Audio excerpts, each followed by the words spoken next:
ময়লা আবর্জনার ভাগাড়ে পরিণত হয়েছে চট্টগ্রাম নগরীর জনবহুল এলাকা দক্ষিণ বাকলিয়ার ১৯ নম্বর ওয়ার্ডের পশ্চিম পাড়ের একসময়ের খরস্রোতা খালটি। যেন দেখার কেউ নেই। খালের উভয় পাশের সড়ক ও রিটার্নিং ওয়ালের উন্নয়ন সাধিত হলেও চাকতাইয়ের শাখা খালগুলো এখনও সম্পূর্ণ অবহেলিত।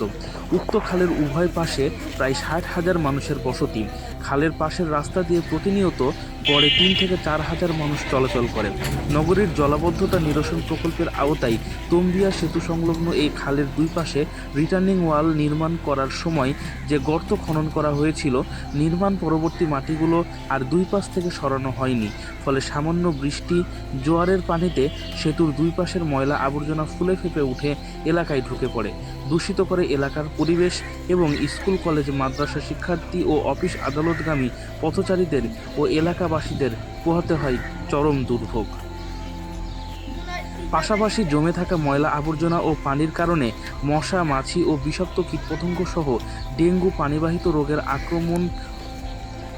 পানিবাহিত রোগে আক্রান্ত হওয়ার আতঙ্কে দিন কাটাচ্ছেন স্থানীয় বাসিন্দারা।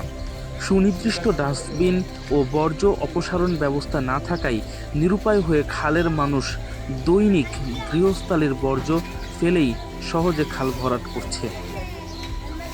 এলাকাবাসীরা জানান, পর্যন্ত সবাই ভুক্তভোগী, কারণ এখানে ডাস্টবিন 3টা ডাস্টবিন আছে। ডাস্টবিনের কোনো নির্দিষ্ট কোনো স্থান নাই, যেভাবে এসে সেভাবে ফেলে দিয়ে চলে যায়, যার ইচ্ছা মতো ফেলে দিয়ে। দেখবে এইখানে দেখেন খাল ভরাট হয়ে গেছে অলরেডি। এই যে ময়লা ফেলতে ফেলতে খালটায় ভরাট হয়ে গেছে। খাল ভরাট হওয়ার কারণে একদম অল্প বৃষ্টিতে আমাদের সবার অবস্থা কাহিল হয়ে যায়। শুধু বৃষ্টি, আর যখন যে আপনার ওই যে বর্ষার এই অমাবস্যা এবং পূর্ণিমার সময় যে পানি আসে, আমাদের অবস্থা, আমাদের ঘরের মধ্যে কুমোরের উপরে পানি থাকে। আমার প্রত্যেকটা পরিবার ভুক্তভোগী, প্রত্যেকটা পরিবারের খুবই অবস্থা। আর যখন যে বৃষ্টি হয়, তখন যে স্কুলের ছেলেমেয়েরা, এই যে এখানে 2-3টা স্কুল আছে, 3টা স্কুল আছে, হাই স্কুল আছে, তারপর প্রাইমারি স্কুল আছে, মাদ্রাসা আছে। মাদ্রাসার স্টুডেন্টরা এদিকে চলাফেরা করে, স্কুলের ছেলেমেয়েরা চলাফেরা করে, মানে খুব বাজে অবস্থায় এই রাস্তা দিয়ে চলাফেরা করতে হয়। তখন সবাই চলাফেরা করে যে একদম ছোট থেকে বড় খুব বাজে অবস্থায়, রাস্তার অবস্থা কাহিল হয়ে যায়। আপনার এই যে ময়লাগুলো সবগুলো রাস্তার উপর চলে আসে। এখন আমি যদি বলি, আপনি কাউন্সিলর মহোদয় বা মেয়র মহোদয়কে মানে কোনো কিছু বা এলাকাবাসীর পক্ষ থেকে কিছু বলা আছে? কাউন্সিলর মহোদয় এবং আমাদের মেয়র মহোদয়কে আমি এই বিষয় নিয়ে একটু আমাদের দৃষ্টি আকর্ষণ করার জন্য আমার বিনীত অনুরোধ, বিশেষ করে আমাদের কাউন্সিলর সাহেব এবং মেয়র মহোদয় সাহেবের কাছে বিনীত অনুরোধ। আমরা খুবই কষ্টের মধ্যে আছি, এই বিশেষ করে খালটা মানে ভরাট হয়ে যাওয়াতে আমাদের অল্প বৃষ্টিতে আমাদের ঘরে পানি উঠে যায়। আচ্ছা, যেহেতু এলাকাবাসীর স্থানীয় পক্ষে একজনের সাথে কথা বলবো, ওনার মতামতটা আমি জানতে চাইবো। আমরা খুব অসুবিধাটা আছে, অসুবিধার জন্য হাতাটা ফেলাই না, আর কাজটা দাম করে ফেলায়। এখন জোয়ার আইলেই আলু সমান পানি হয়ে যায়, আর মানে চলাফেরা খুব অসুবিধা হয়।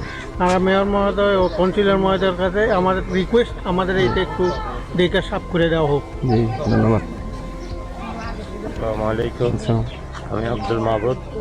মিয়াখাননগরের এই নড়াই রোডের এই খালের যে অনেক দিনের এলাকাবাসীর প্রত্যাশা, এই খালটা একদম গভীর করে এই পরিষ্কার করে দেওয়ার জন্য এবং 2 সাইডে ওয়াল দেওয়ার জন্য অনেক দিনের প্রত্যাশা ছিল সবার। কিন্তু কমিশনার আর মেয়র মহোদয়ের দৃষ্টি আকর্ষণ অনেকবার চেষ্টা করা হয়েছিল, কিন্তু হচ্ছে না। কি কারণে হচ্ছে না এটা বুঝতেছি না। ডাস্টবিন, সুন্দর নির্দিষ্ট স্থানে ডাস্টবিন করে দেওয়ার জন্য কমিশনার এবং মেয়র মহোদয়ের দৃষ্টি আকর্ষণ করছে। তথ্যচিত্রে ইসমাইল ইমন, চট্টগ্রাম জেলা প্রতিনিধি।